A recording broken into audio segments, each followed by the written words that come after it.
Right, and let's talk about one of our favorite teams to talk about, and that is the Alabama Crimson Tide. We love to talk about Coach Saban's Crimson Tide, but I think Coach DeBoer's Crimson Tide, even though they haven't set foot on the field yet, they're getting more and more interesting, and I really love what he's doing with the team. One thing in particular, I think Coach DeBoer does, he knows what his weaknesses or his deficiencies are coming into this SEC conference, and he isn't saying that he's good. He's not saying, listen, I can do all of this on my own. He's going out and getting the guys that are best in their fields and saying, hey, come help me keep this legendary program going on. And that is no different from the hire they made today. Let's get into the article and we can talk about it on the other side. This is from AL.com. It says Alabama coach Kalen DeBoer will face questions about his ability to recruit the South. While it would be unfair to compare his as a recruiter to his predecessor, Nick Saban, widely regarded as one of the best in sports history, DeBoer will need to prove that he indoctrinated himself in one of the hotbeds of talent. One way DeBoer is squashing concerns appears to be by hiring well regarded support staff. On Tuesday, multiple outlets reported that DeBoer hired another respected recruiter, Aaron Hodges, who spent the past 2 years at TCU, is set to join DeBoer as an associate director of player personnel. Hodges' appointment comes days after DeBoer hired Jatavius Sanders as director of recruiting strategy. Hodges is a veteran of the U.S. Navy, starting his coaching career as Olympic sports and strength coach at Notre Dame in 2012, graduate assistant at Kent State from 2013 to 2014, recruiting analyst with Ohio State under Urban Meyer at 2015. He also led Purdue's player personnel department for 2 seasons before stops at Texas Tech, Purdue, and TCU. Nonetheless, this guy has traveled all over the country recruiting player personnel at many, many different stops and under some big names, specifically speaking, Urban Meyer. And he is regarded widely as one of the best out the field recruiters in the entire NCAA. That is just a unanimous thing that a lot of people are talking about. This guy is one of the best off field recruiters in all of the NCAA. So, what does DeBoer do?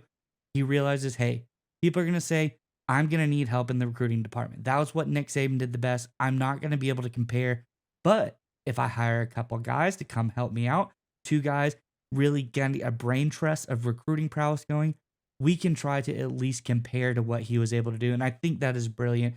Don't take this thing on all by yourself. You got to get the best to be the best. So, Nick, I'm curious what your thoughts are on this. But Alabama fans, let us know, with all of these smart moves, with all of these things Coach DeBoer is doing, how are you feeling about the team going into this season? I know there's a lot of big time changes, but let us know in the comments below. What are your thoughts about the general philosophy and everything Coach DeBoer has brought to this team coming into this 2024 season in the comments below? But Nick, what are your thoughts on this recent hire by Coach DeBoer?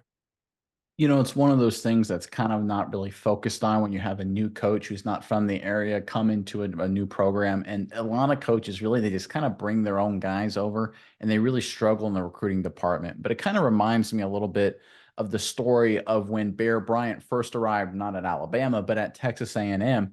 He fired the entire coaching staff except for one guy, the head recruiter on this staff. The only reason he wasn't fired is because he didn't know the state of Texas very well and needed a recruiter, right? That's what Bear Bryant did when he was at A&M.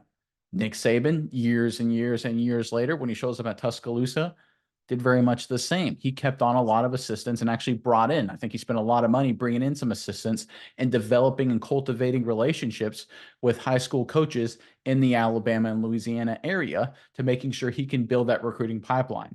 Again, Saban at that point was already a national title winning coach. Bear Bryant, by the end of the 1950s, was one of them. Still, this was pre-Alabama, was still one of the more respected coaches in college football. Both of those guys understood, like you kind of mentioned there, Mize, that if you're going to a new area that you're not too familiar with, or it's been a little while, you need to make sure you bring in quality recruiters on your staff that know the area. And that's exactly what DeBoer is doing here with the state of Texas. And with the state of Texas, with the University of Texas and Oklahoma moving to the SEC, suddenly it becomes even more important for programs like Alabama to dominate in. Because with a sort of resurgent LSU squad, the state of Louisiana is going to be tougher. That's just the reality of it, right? LSU was kind of meh for a long time. Alabama was able to totally dominate that region in a lot of ways. I think that'll be a little bit harder. Texas, I think, is more of an opportunity for Alabama now that it's become an SEC state. And credit to DeBoer for bringing in one of the best. You got the report saying this is the best off the field recruiter into the Crimson Tide program. These are the moves that the great coaches did. Bear Bryant did it. Nick Saban did it. Now we have DeBoer doing it, right? It's not guaranteeing that DeBoer is the next Bryant or Saban, but I love the trend we're on right now, and hopefully it'll continue for DeBoer and the Crimson Tide as we get ready for the 2024 campaign. Yeah, Nick, and regarding him being the best off-field recruiter in the country, that comes from some of the best guys about recruits in the country. That's 24/7 Sports Director of Recruiting Yeah, Steve Wiltfong and good Matt source. Zins says that he is one of the best in the country. But you look at Alabama's 2025 class, already started, 2024 pretty much settled at this point.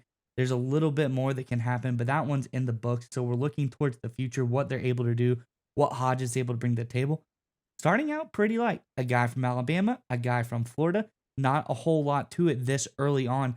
But I think if we go back to the 2024 class as well, not really a lot of guys of Texas there either. Only two guys from Texas in this 2024 class. 11 from Alabama, obviously. So they know Alabama very well. I don't think that's ever been the problem. Anyone from the state of Alabama probably wants to play for the Crimson Tide. But I like what Hodges brings to the table. As you said, you got to know guys that know that area. And what does DeBoer not know? He knows Washington. He knows those general parts of the country, but he's not as familiar as the South. And that's what a lot of the critics have been saying. Hodges, very familiar with Texas, made 2 stops there. I think he can bring a lot to the table just in recruiting in general, but getting that Texas pipeline going back to Alabama. And I think now they're both in the SEC, going to be competing against each other. And it's going to be even more crucial than it was before. And you kind of bring up an interesting point. Obviously, DeBoer knows the West Coast very well. He knows the Midwest very well at this time in Indiana. I'm kind of curious. It'll be an interesting development over the coming weeks, months, and years if the board does a more of a Midwest, West Coast recruiting element that he adds to the University of Alabama while getting some help from recruiters like this guy to get the state of Texas and, of course, like you said, dominating the state of Alabama. Because I think over the past few years, Alabama has lost a little bit of an edge with the emergence of Georgia recruiting in the Southeast. But DeBoer could give them a whole nother element, tapping into the West Coast, tapping into the Midwest. Instead of competing with Georgia for recruits, maybe they're competing against Notre Dame and Ohio State and Michigan. I kind of like Alabama's chances a little bit more in some of those opportunities. And now you throw in Texas as well.